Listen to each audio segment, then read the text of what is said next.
Look at this beautiful bread pull. I made milk bread. If you want to see how to make this, then stick around, y'all. It is so soft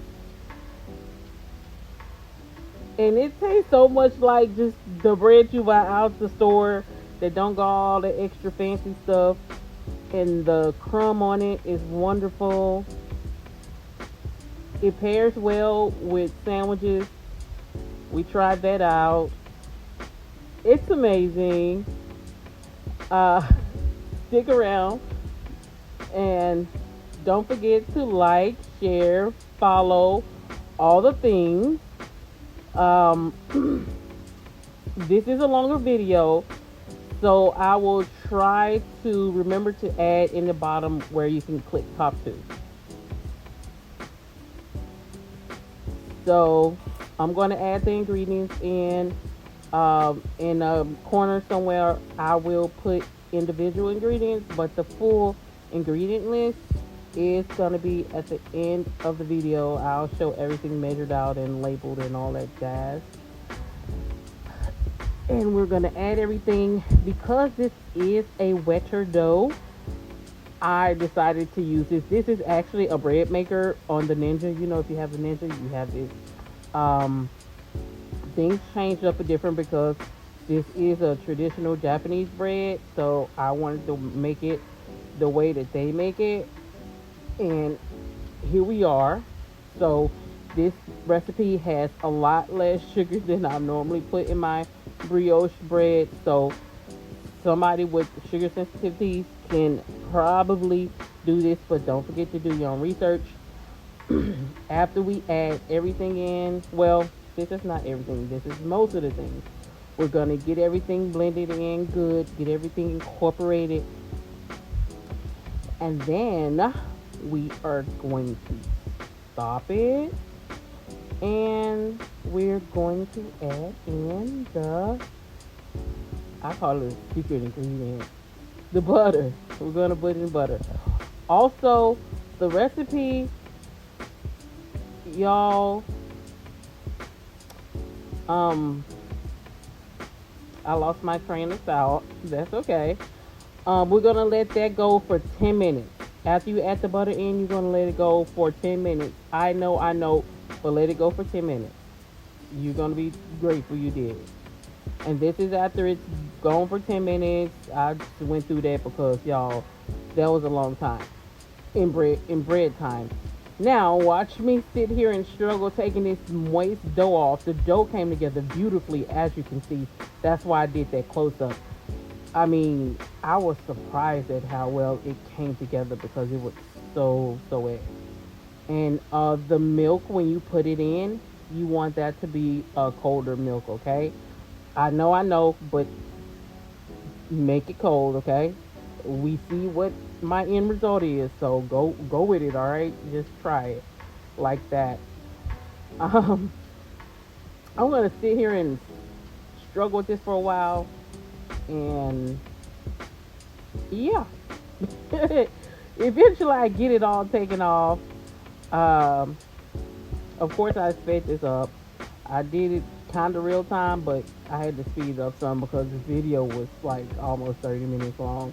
So I did get it down this short. And also, what I did was I got my water. When you're dealing with dough, if you just keep some water on your hands, it'll actually keep the dough from sticking to you, honestly.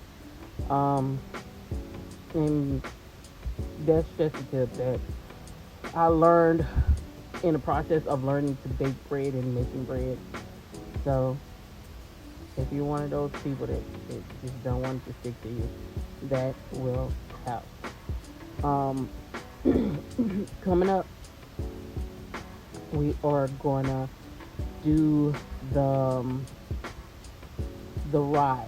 Yeah, we're gonna get it for the rise, and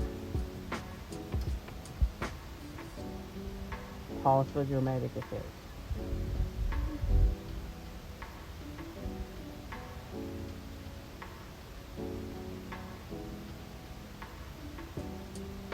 Okay, that's enough. See how beautiful that came out, y'all? That's some beautiful dough.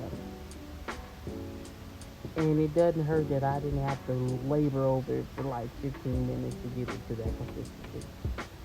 We're just folding it in, you know, how you fold the bread and making it all pretty. Just pop it in and we're gonna put it back in that bowl. And I chose to cover it with my aluminum foil because I hate struggling with the cellophane, the clear wrap.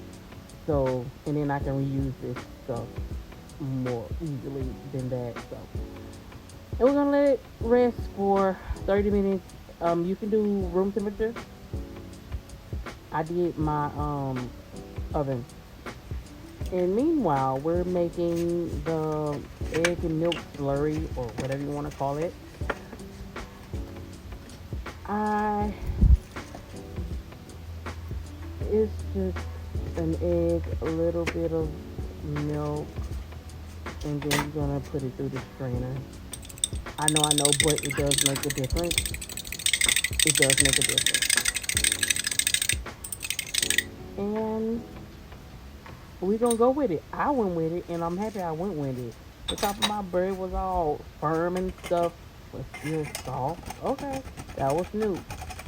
I already know about the shine, but doing it this way, it does something different with the finished product. So we're gonna go with this. I'm gonna keep that method. I want to give y'all a close up now. We're back. Look at this rice. This bread is gorgeous, isn't she? Now we're gonna pop her down. Boop. You can get your stress out right here. Boop. Boop. Y'all know me. I had to touch it first.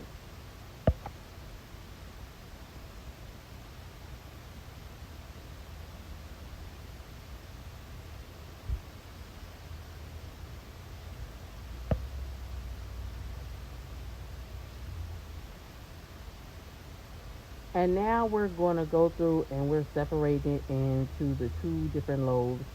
I believe they ended up being a give or take, was it 600 or 550, something like that, a piece,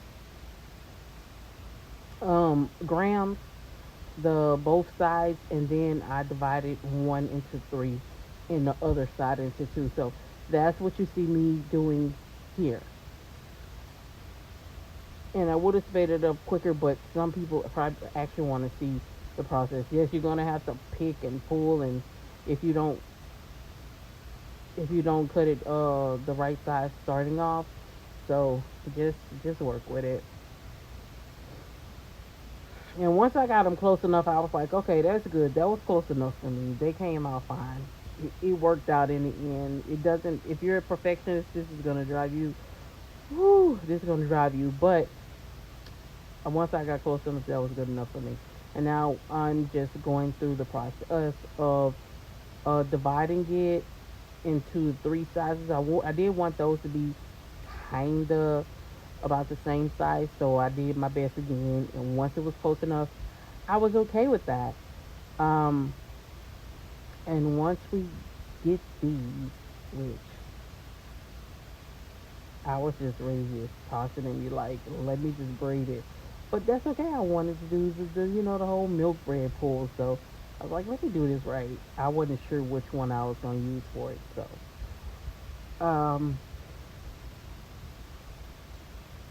and here we are. I was like, okay, this is going to work. That's it. That's all. And the second one, I believe, on the second piece,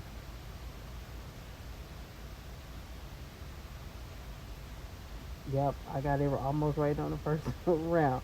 Now we're gonna roll it out with the rolling pin, and we're gonna roll them up. And when you roll them, you want to roll them tight. Um, and you'll just see the process. Just watch and see what's going on. It's sped up a little bit, but not too much where you can't see.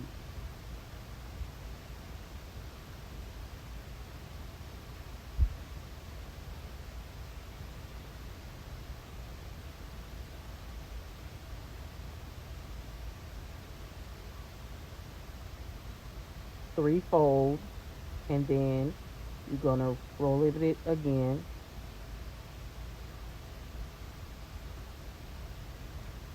and now you're gonna roll it tight.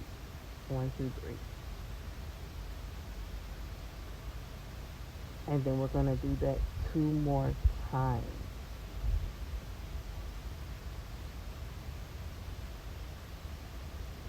And I'm letting this play out because I've had people in the past when I do bread ask me, look, we really want to see everything. So now I'm going to be quiet until I feel like I need to talk to you.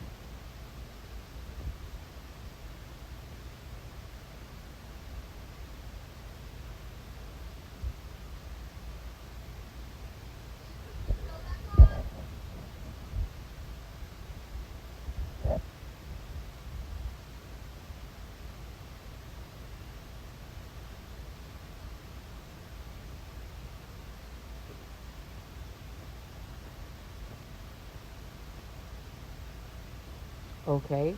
Now that those are in there, don't worry about that. That's going to fill out, okay? Don't worry about that at all. And now the next ones we're going to do the same thing. They're just bigger pieces, but the same concept. You're going to roll them out. Um,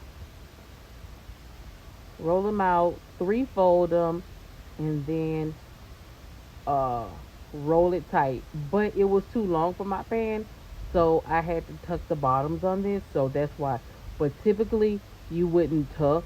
I had to tuck them. So, but it worked out. It wasn't a problem, and this one rolls better than the first one. So just go with your gut, go with instinct, go with experience. So it's just making bread. It's really hard. It's really difficult to mess up making bread. Okay, so just go for what you know.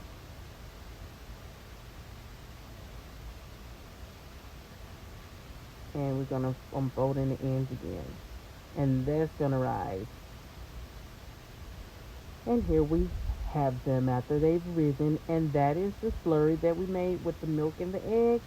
And we're just gonna put that up over the top before we put it in the oven preheated to 350 or 165 Celsius, 350 Fahrenheit. Where really it translates to about 330, but I did 350, so I'm just telling you so you can know what at least that's what Google says. I wish America wouldn't be the only place that uses other measurements. Be nice to use what the rest of the world uses. Now we putting it in the oven, and yay! It's time to take it out. And here we This have on the the way finished in. product. Oh, by the way, I did not oil the pans, and the bread came out fine. Mm, good ingredient.